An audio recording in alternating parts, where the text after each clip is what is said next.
Corby Eason. Brian mentioned his brother from another. Brother from another. Okay. BYU defensive back from 2009 to 2011. We're talking great defensive plays, Corby. Do you have an epic, most memorable defensive play in the history of BYU football that comes to mind? I don't know. I mean, yeah, I remember my first year back in 2009 when we played our first home game against Washington, and it was like a sequence of plays that I made a play, then I made a play on third down, then Brian turned around and made a play on fourth down to get them off the ball. I remember that. I remember that. It was a critical situation in the game, and we needed to stop. Then they went for it on fourth down, and Brian made the final play. So yeah, it was like what, 2 minutes left, or something like that, and they just threw it up. And I remember running, and the receiver he plays for the Seahawks now, right? Jermaine. Yeah, Jermaine. He plays for the Seahawks now, and I remember guarding him, and I just remember his eyes lit up, and he was like 6'3", and I was like, oh man, oh man, and I literally said that, and so I kind of waited a little bit instead of looking back. I waited, and as soon as his hands went up, I just played through his hands and broke it. But I remember that. That was a fun game, man. Corby Eason with us on BYU Sports Nation, former BYU defensive back and a JC transfer. We have discussed a number of different junior college transfers that have made an impact on BYU's secondary, and that's where we want to start this discussion with you, Corby, is the prominence and the importance of the JC transfer in the BYU football program, especially under Bronco Mendenhall. Brian was a JC transfer. You were a JC transfer.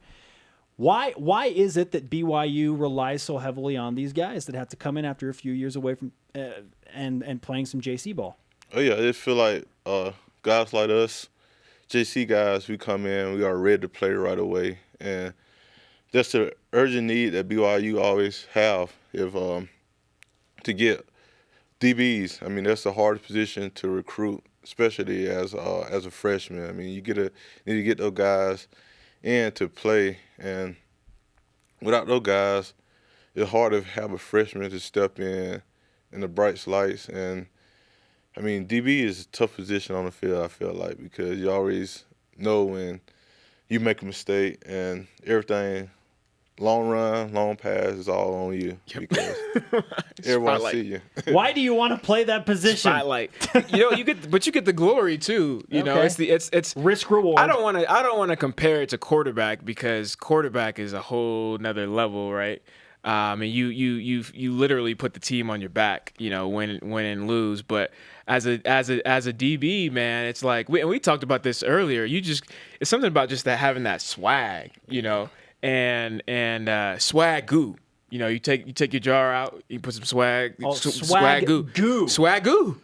Swag. We share swag goo. It's a jar. It's only secondary only. Oh, yeah. How can I get some of this swag goo? Corby, I need some swag secondary, goo. Man. You have to earn it. I mean, you have to put your time on the field and just earn it. I feel like it's just a sacred group among us, and tradition is JC guy coming in, making a great impact. I mean, just passing the torch every year, and hopefully we have guys that continue doing this, and I feel like that's a great success with BYU program. We can find that guy for 2 years to make an impact right away. Let's talk about the junior college and just transfer overall defensive backs over the last 6 years. Starting back in 2008, Andrew Rich. Then Brian, you and Andrew in 2009. Corby, you come in as well there. All three of you were starting at some point in 2010. And 2011, you had Preston Hadley and Joe Sampson to that mix. In 2013, last year, we're bringing Robertson Daniel, Sky Povey, also a transfer. And now in 2014, you have Harvey Jackson transferring from Nebraska, Trenton Trammell coming off an injury, who's a JC guy, and Rob Daniel back for his senior season. Don't forget Sam Lee. Sam Lee as well. People don't really know about Sam. And I mean, it's a little bit hard we can only judge off of his highlights. We got to see a glimpse of Trent because of spring ball. Sam is still going through some things, but yeah, I have high hopes for Sam. You look at this list. You look at the last 5-6 years, and I'm going to address this question to you specifically, Corby. Do you feel like the secondary, with what that you've been able to do at BYU as a collective group, especially the JC guys over the last 6 years, that you are an underappreciated position? I feel like we're always underappreciated because we always get the blame when things go bad. And I feel like with the secondary, you can never go wrong with having too many guys because, for example, last year, guys went down and it was hard to fill in a position. So I feel like the more we can get, the better we can get. I mean, the more we can get, the better BYU will be. And I feel like as a JC guy, I would love to come to BYU because you always had an opportunity to play fast and play for a long time. What sold you on BYU specifically? I don't know. It's just Bronco. Like he's a great guy, and he able to persuade you to change your lifestyle to come here and to play for him. And that's the biggest thing that changed my life. Being able to come here, being able to find my wife, and be able to set a great example for my son. And it's good. I feel like more guys need to come here. I mean, because when I went out recruiting, people told me things about BYU, and if I would never came out here, I probably believe them. And once you come out here, you get a whole nother experience. And most guys don't leave here. And like, for example, me, I'm still here. You're still here. Oh yeah. If you don't leave, I was talking to my wife about this the other day, and I said, I think I came to the conclusion, if you are a double minority is what Ben Criddle calls it, when you're black and not Mormon. Or if you're from out of the state, right? If you're from California, even if you are a Mormon or whatever, and you're from out of the state, if you don't leave immediately after you graduate, after you're done, you're staying. We've got you. You're staying. I mean, you're done. I mean, I'm in the process right now, and Corby is I'm blessed for the opportunity, but Corby is actually helping me and my wife getting a house. And so it came to that time where we were like, you know what? We're going to be here for a while. Let's get a house. Let's stop renting. But I think that's what it is. I mean, you talk about the experiences that we've had.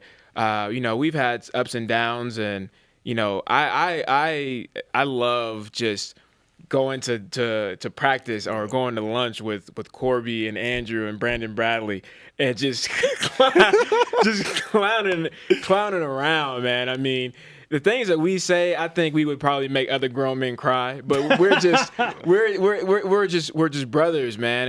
And that's something that Coach Mendenhall always said to us, in these meetings was, I mean, you can get to go to the NFL and make some extra money and do this and do that, but these type of relationships that you have forever and never and ever, so unique, is something that's so different. At the end of the day, can you call your teammate that on your third NFL team in the middle of the night and say, "Hey, I need some help," or "I need to talk"? No, false. No. Yeah. Can't do it. I can call him. He can call Corby. Corby can call me at 2:00 in the morning. And same thing with Brandon, Andrew. We've done it before. Oh yeah, all the time. And fittingly, Corby has a band of brothers T-shirt on representing BYU football today. All day. Band. See, I can't get swag like that. No, I'm part of the media now. I've been disowned. I can't get stuff like that anymore. Oh, it's media. Everybody be quiet. You have the swag goo, right? I still have the swag goo. We pass it along though. We pass the torch. The swag goo. Corby Eason on BYU Sports Nation, former defensive back, joining Brian Logan, who's filling in for Jerem Jordan as well. I mean, Brian, who's hosting, and Spencer is here. Here we go. So here we go. See, when they feel threatened, Corby, they feel threatened, man. They gotta take shots at me. I was happy though. I was like, hey, Spencer, come on the show with me, man. Get my brother Corby on. We'll have a good time. Clearly, you're both tied into the BYU football program, Steele, because you're here, you have proximity, and you have a lot of communication with each other, and you're talking BYU football all the time. When you look at this year's roster, I personally am very excited about the secondary and the potential they have in 2014. You had good pass defenses. I feel like this can be an exceptional pass defense in 2014. Great. As good as the 1996 team that finished number 5 and won the Cotton Bowl. Better. Am I off balance with this process of thinking? What do you think, Corby? I just feel like the first couple of games would tell you whether or not you was on point or not, because on paper, Miami Heat looked great. That's true. I just don't. You're right. I don't remember a BYU secondary looking this good on paper since '96. But I will say, if the guys play BYU football and do their responsibility, come and play, they can be one of the greatest secondary ever in BYU. Okay, so it's responsibility driven though. Oh yeah, I mean you have to step up on the field and make the play. Without, I mean, we can like say, yeah, they're gonna be the best. Like for example, I felt like last year, like it was all the hype, like yeah, this is gonna be the best secondary. One injury, second injury, it was hard. I mean, injury plague for sure. So I say the guys gotta stay healthy, and if they just prove themselves, I mean, they got a perfect result to make plays. Corby, I'm trying to, you know, we do this all day, every day, all day, every day. That's what we used to say, all day, every day. Talk about just the roster and who's going to start over who and what. So right now, on paper, it's looking like Jordan Johnson at field corner, Rob Daniel at boundary. Bobby Daniel. Bobby, I'm We've sorry. named him Bobby Daniel. You can say that to him as well. Bobby Daniel at boundary corner. And the reason why, and you can probably give some insight to this, Corby, is he's getting a lot of interest from NFL scouts, and so it's much more appealing, as we both know, being 5'6" and 5'7". It's much more appealing to have a corner that's 6'2", 6'3" than a safety that's 6'2", 6'3". That's almost an average height for an NFL safety, but for an NFL corner, that looks great. And then you got Craig Bills at free safety. I'm projecting Harvey Jackson, the transfer from Nebraska, to start at Cat, which is the strong safety, right? Yeah. Which is the strong safety. So that's what I have right now: Jordan Johnson, Rob Daniel, Craig Bills, Harvey Jackson. What I would like to see is for Bronco to kind of do what he did with Joe Sampson. With you guys at the nickel, right? And kind of go more for a base, because you want your best athletes on the field at all times. Go back to high school days, right? When everybody, when all 11 starters on offense play, the same positions on defense, And so what I would like to see is same thing with field corner, Jordan Johnson. Boundary corner, I would like Trent Trammell or Sam Lee. I would let them battle it out this camp, this upcoming fall camp. Craig Bills still stays at free. Harvey Jackson still stays at Cat, but then I had Rob Daniel at the nickel. Yeah. That's what I would like to see, just to get all the talent at once, on the field at the same time. I feel like BYU is heading in that direction, and they realize, when they play the Power 5 conferences, and they need the best guys on the field to compete, and we're not in the WAC or the Mountain West anymore, so we have to put the best guys and make plays. When you're playing a schedule, and this year's schedule is quote-unquote weaker, but you still have games at Central Florida, at Boise State, and at Texas, for crying out loud. Yeah, you're right. You need a different level of competition and talent. It looks like the talent is there. Is the talent going to be good enough for BYU to really – you said that they're going to be the best secondary maybe ever, but does that mean that they have a special season? What do you think? I would know pretty soon, like I say, the first couple of games, because that's the ultimate test. Oh yeah, because spring ball, fall camp, guys can look really good, but once the lights come on, you can really see that it can only make plays on BYU receivers or the lower tier guys that we have, and we're not going against the top recruited athletes, receivers that the other team have. Right, everybody looks good. Yeah. Isn't it interesting that as we're talking about the greatest defensive plays for a BYU football player that saved a game, that the majority of these are from defensive backs? From corners. Kyle Morrell in 1984 against Hawaii, defensive back. Yeah. Okay?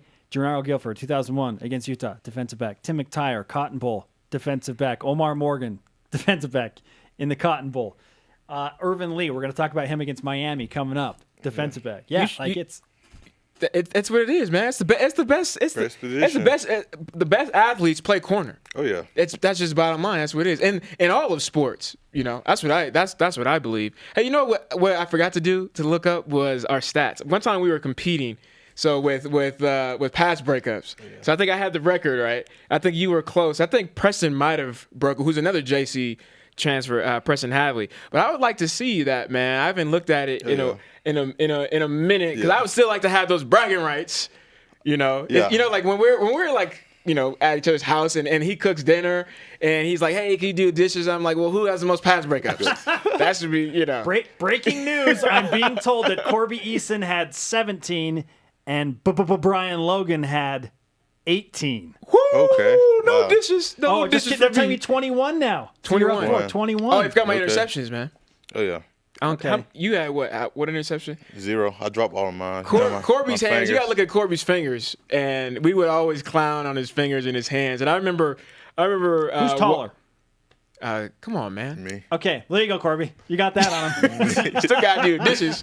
Corby caught a ball one day in practice for the first time, and everybody stopped. Everybody at practice stopped and started clapping. The whole practice stopped, and everybody was clapping. Like, oh my God, it was a big deal, man.